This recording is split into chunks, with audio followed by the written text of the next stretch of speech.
What is going on, all you wonderful A-plusers out there? It is I, Stuart, here once again to give you guys another Stargirl review. This time, of course, we're going to be taking a look at Season 2, Episode number 2.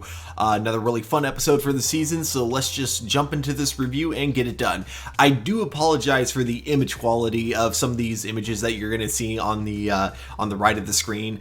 Basically, my internet really sucks is kind of the long story short. So when it came to getting some screenshots of the episode, unfortunately it was set to a very low setting of 240p, I want to say, or maybe 360p.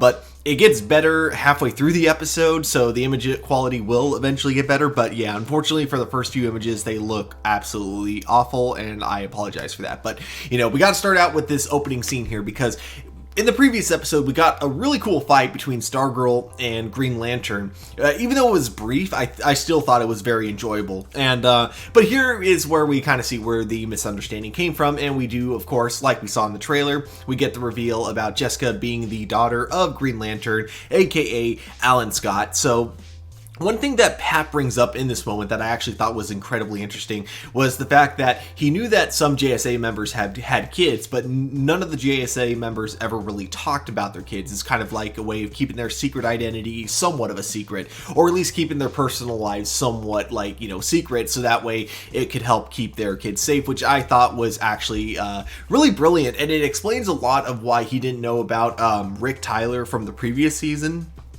And it also explains why he didn't know about Jessica as the Green Lantern's daughter. So, you know, I thought that was actually a really excellent explanation. So that night, Courtney is asked to sleep on the couch because they want to offer Jessica her bedroom, because what happens earlier in the episodes, we get a little backstory on her and how she is actually from an orphanage. And what I always kind of find weird about some orphanages, and, you know, it's included in here, is just kind of that idea of the moment you turn 18, you get kicked out and you're kind of left with no money and, you know, nowhere to go. Just the idea of doing that to someone, just, I don't know, it seems very bizarre. I know that not all orphanages do that, and I totally get why the ones that do it, you know, do what they do so they can leave room for other kids. But I don't know, just the thought of, like, you know, sending someone to the street just as soon as they turn 18, hey, happy birthday, you're homeless now, fuck off. Just, I don't know, to me that's always just been kind of bizarre. But regardless, because of that, she has nowhere to go, so they're letting her stay in Courtney's room, meaning that Courtney has to sleep on the couch. And one thing I find kind of funny about the scene, you know, not even really relating to the episode itself, is that we see that Courtney is having a lot of trouble sleeping on that couch. But I gotta say, that couch looks incredibly comfy, and it looks like it looks like a couch that I personally would have zero problems falling asleep on. But that's coming from me, and I'm a guy who actually kind of likes sleeping on couches, if I'm being honest.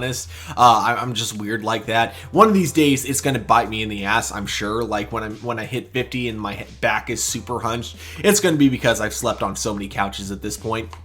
But regardless, she's having, of course, like trouble sleeping, and that's when we get Pat, being the wonderful stepfather that he is, handing her an extra pillow, while also kind of giving her a dad talk, because, you know, she's continuing to just see everyone as a suspect, or everyone as a potential enemy. So, you know, if this was season 1 Courtney, we know for a fact that she would have been trying really hard to recruit her into the JSA. But of course, this being, you know, a Courtney that now has completed her task from the previous season, she's still, much like in the previous episode, kind of looking for trouble, even where trouble doesn't really exist.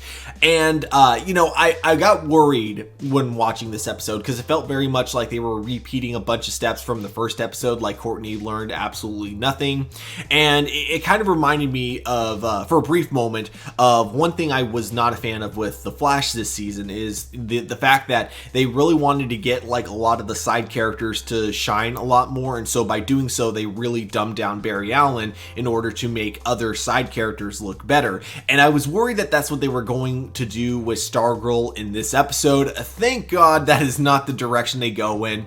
I'll get a little more into that at the very end when I talk about the last scene with Stargirl and Pat Dugan, and how I thought, like, just the way this episode wraps up with their storyline was absolutely amazing, and how I thought it was going to be a letdown.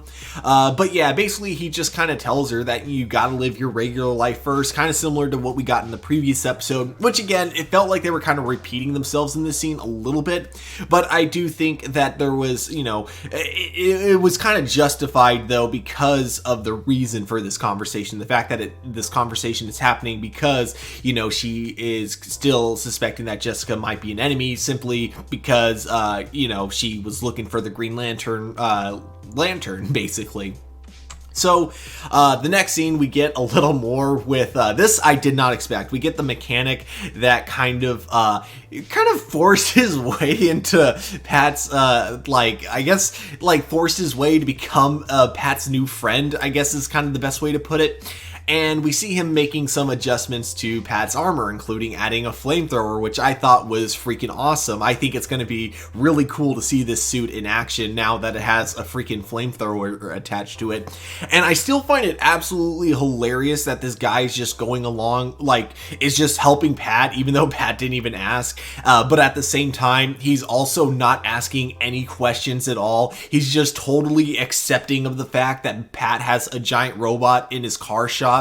And he's totally accepting of the fact that Pat doesn't want him telling anyone about this. And yeah, I don't know, to me that's just absolutely hilarious, and I really hope we get more of this character later on in the show. But in the meantime, what we get is some really cool montages of Jessica trying out the Green Lantern ring and learning how to control it. There were a couple of like implications, because normally in a lot of like, you know, just superhero television shows, whenever you get like the eyes glowing a certain color, even though for Green Lanterns, that's, you know, that's what they do, they glow green, it honestly a lot of times means that there is something that the character is hiding or that the character is secretly evil. And I feel like the show wanted us to think that Courtney might have been correct in suspecting her, because they have Jessica as way too nice. Like, let me put it this way. If someone was as nice to me as Jessica is to everyone in this episode, I probably would have my suspicions about them as well. Not gonna lie, that's just me personally. But so there was some legitimacy to Courtney's claim in that sense, but I kind of figured that wasn't quite going to be the direction they were going in. It definitely seems like what they were trying to do with directing the episode is really kind of keep you guessing as to whether or not she was someone who could be trusted, and whether or not there was something else about her motivation that she was hiding, and there is, but we'll get to that when it comes up. Meanwhile, though, we cut back to Courtney's mom and or Barbara, and she's being handed a business card with no phone number on it, which I thought was hilarious, by none other than the Shade. Yes, guys, the Shade has finally entered the series like we knew he was going to in the I believe it was a post-credit scene from the season finale last year, and he is going after the objects that, or specifically the magical objects that you know what? I should have looked up his name before doing this review. I just realized I completely forgot the name of the magician villain from the previous season, but regardless, he's going after his magical artifacts. So what's really funny though is that he comes off as a collector and acts like, you know, that's what he's doing this for. And I guess technically his items are now owned by the town because he was part of the council, and I guess since his kin was killed as well, it automatically transferred to the town's bank. I'm not 100% sure if that's how it would work in real life, but you know what, it is a TV show, so I'm going to go along with it for now, and maybe that's how it actually works in real life. I actually have zero idea, but regardless, he does express interest in these items, saying that he's willing to pay a high amount of money for all of them. So he hands his business card to Barbara, saying that he's going to keep in contact with her. So it's kind of a don't call me, I'll call you, even though he's the one that needs something from her. So I thought that was a really weird scene, but again, he's supposed to be a villain, so it's supposed to be weird, so it made sense. And I like how immediately Barbara knows that there's something super suspicious about this guy. So the first thing she does immediately after this scene is call Pat.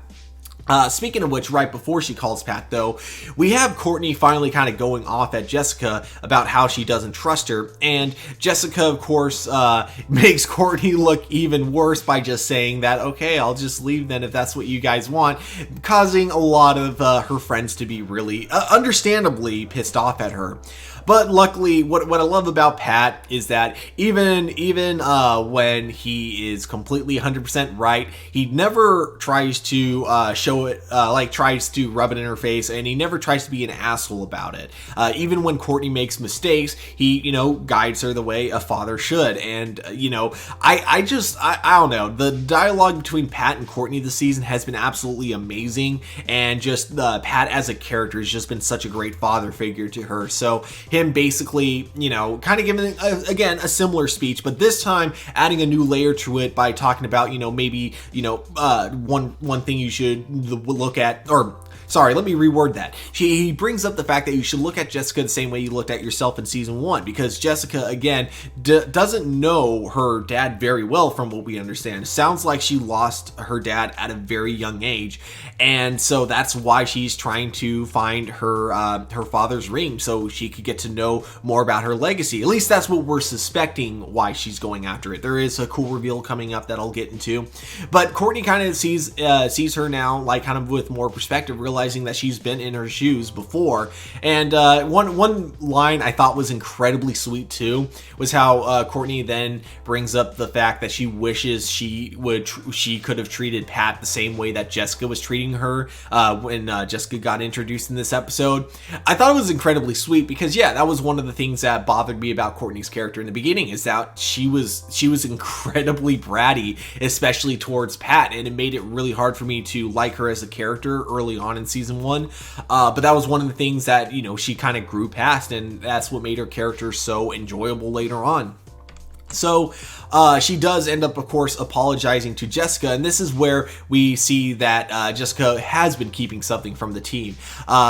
Her apology, Courtney's apology, was, while it was well-meaning, and I'm definitely not trying to say it wasn't sincere, it was definitely not the smartest apology in the world, because she refers to Jessica as having everything, and I don't know where that comes from, because the only thing Jessica has with her is good manners, and that's kind of it. It's not like she has, I don't know why Courtney used the words "you have everything" in her apology, but that's what kind of set Jessica off, and that's when we find out that she was never looking for the lantern. She was hoping that the ring would help her find her brother, who apparently she has no idea what happened to. I'm not sure also, because it never gets explained, if he went missing or if maybe he was adopted by another family and she has no idea how to find this family, because I'm not sure if that's something that orphanages would be allowed to tell you. Like, you'd think that the orphanage that you grew up, if your sibling got adopted by a family, like, you'd have every right to know which family adopted them and know their contact information,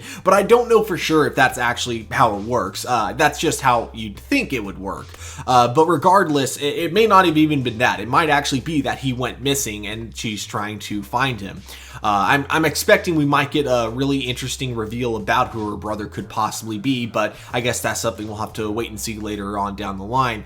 But regardless, we do get this full new motivation for her, which adds like kind of, a new layer to her character, and you kind of see what she was really after, and how the reason she probably broke into the house was not because she was trying to steal the lantern, but because she thought that her brother might have actually been captured or kidnapped or something like that, and she was doing everything that she could to save him.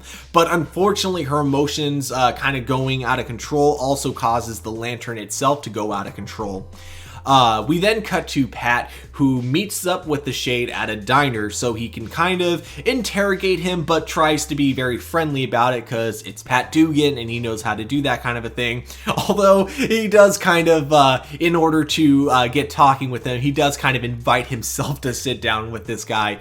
But normally I would say that's incredibly rude, but we see a moment earlier before that, we see the Shade being incredibly rude to the waitress, just for giving him tea that he didn't like, or no, I think it was because the restaurant he was at didn't have tea. So you know what, if someone's rude to him, I really don't care. He kind of deserves it. But regardless, you have Pat trying to figure out his motivation for being in Blue Valley, but trying to be subtle about it. But unfortunately, his interrogation gets cut short when he sees Courtney and the other JSA members running with the lantern ring like they're in a hurry. So he meets up with them into a field, and that's when he discovers that they believe the lantern is probably going to explode, and they don't know what kind of an explosion it'll cause, so the best thing that they could do was get it out of the way of people. But it's at this point that Courtney kind of realizes that the ring being charged by her without even having to use the lantern might be because she's like one with the lantern, or she herself is the lantern itself. So not necessarily a Green Lantern, but an actual lantern, which would make sense actually, given the fact that Alan Scott being a Green Lantern, you'd think that having a ring like that attached to you could genetically change you a little bit. So having a kid might be like having, it might be similar to like in Dragon Ball Z, where when you have a human Saiyan hybrid child, they end up having like the most they end up having like the most potential within their power. And it might be like that for her. It's the fact of having a lantern, human DNA, but being born with it, as opposed to Alan Scott, who was given the Green Lantern ring. That might be what causes her to have even more power than just like a regular Green Lantern. That's my prediction on why she's super powerful anyways. But she's able to absorb the blast. And one moment that I also thought was really awesome is of course she's trying to tell Courtney and all of her friends to get out of there in case she can't contain the blast. But I do love how they all stay there with her, because they're like, no, this was our idea. If one of us dies from it, we all die together. And so it was a pretty cool moment, and luckily she is able to contain the blast, and she's able to fly now, which also another really fun moment there, right there. We then get to the next morning, and she has unfortunately left the building. Specifically, she's left Courtney's house, because the next morning she's gone. And I suspect it might be because of one of two. Well, I guess there's probably three reasons it could be. One, special effects are extremely expensive. Two, there's already a lot going on with the characters that they currently have, and I feel like the showrunners probably want to focus on making sure they can complete their own characters' arcs before introducing brand new characters. And number three, and I really hope this isn't it, they might be limited on how many times they can use Green Lantern within an episode due to another Green Lantern TV show coming out in the future. I don't know if that's how it's going to work going forward. It wouldn't surprise me, but at the same time, it would be kind of disappointing. But again, we'll have to wait and see how that turns out. Personally, I really do hope we get more of her in season 2. I'm sure we haven't seen the last of her, and I'm sure we're going to get more of her.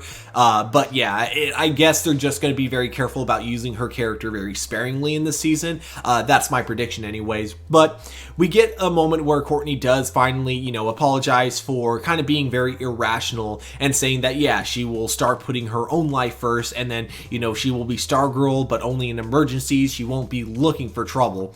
But of course, this is where I thought I was going to get really annoyed at the end of the episode, because it seemed like for a brief moment Pat was going to keep the whole thing about the Shade a secret from her. Like, he was going to be going after the Shade himself and not telling her, which would lead to very much more forced drama.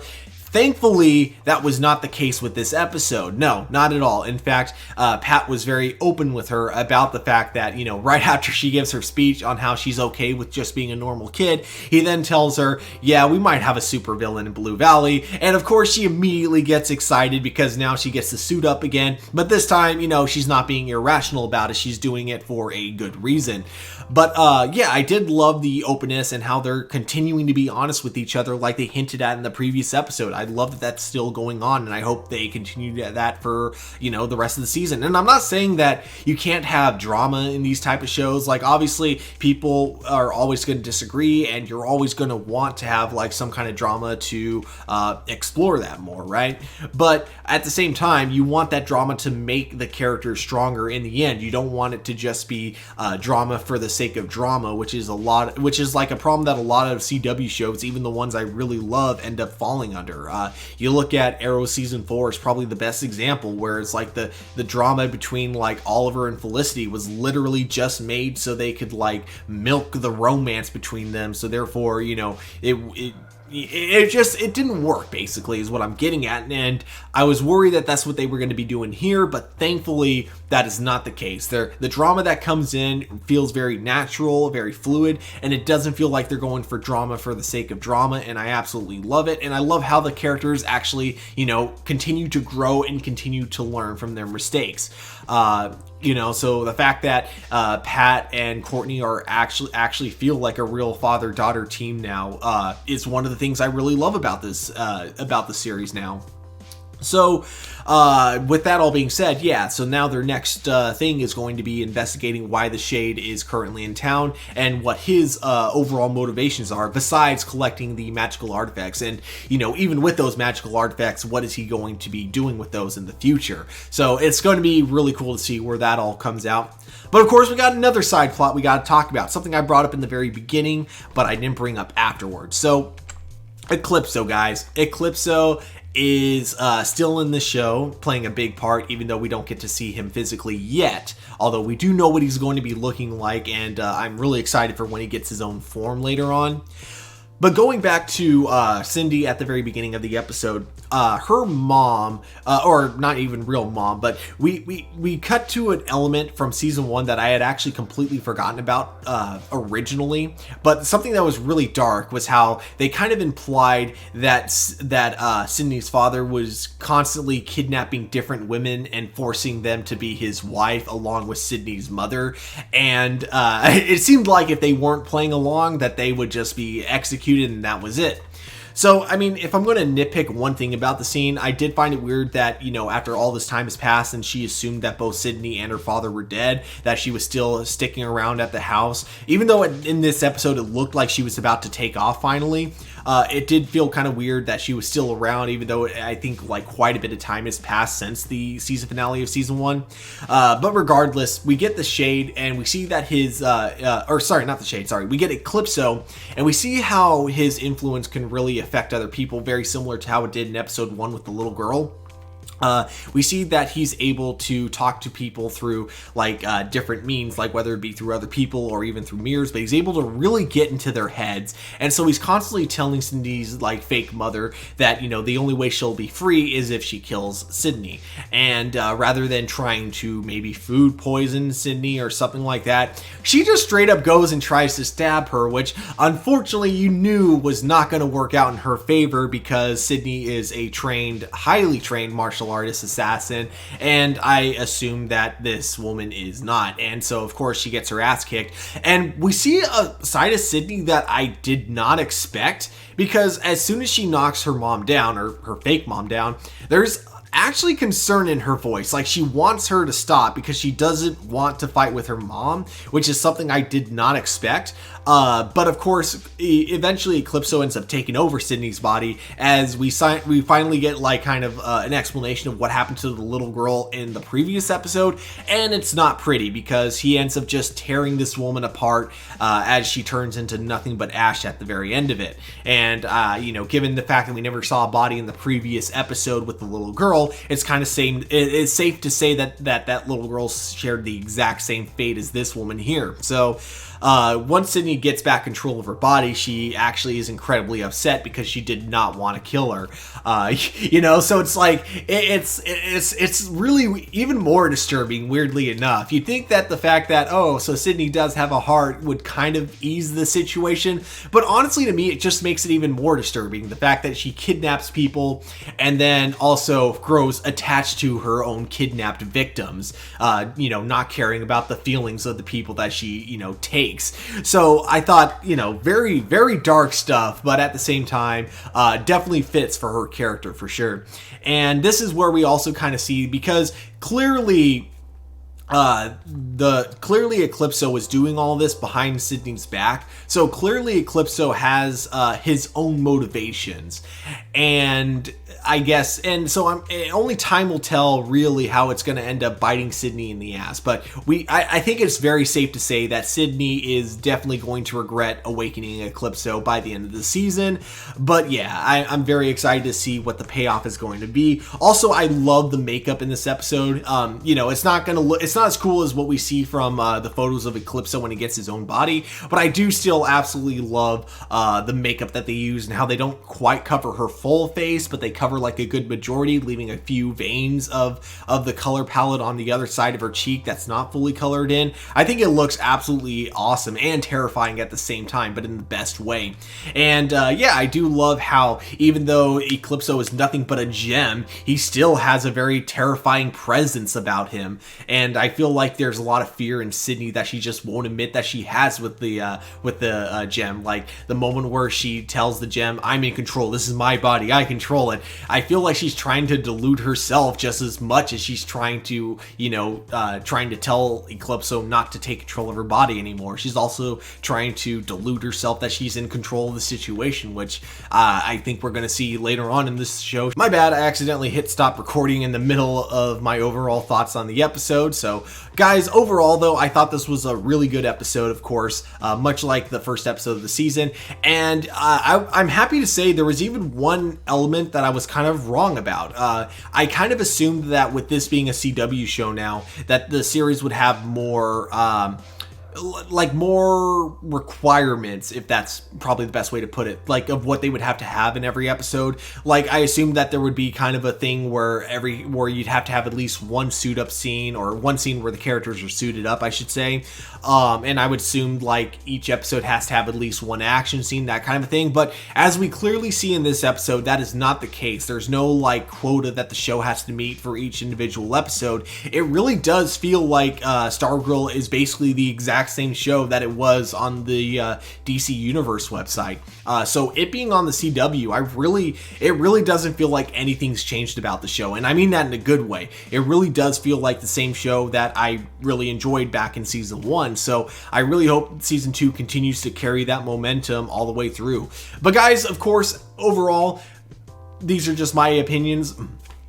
But of course, at the end of the day, these are just my A+ opinions. We here at A+ Opinions always want to know what you guys think. So definitely let me know in the comments below if you guys enjoyed this episode as much as I did. Don't forget to hit that like button, subscribe to our channel. But guys, above all, don't forget to keep it A+.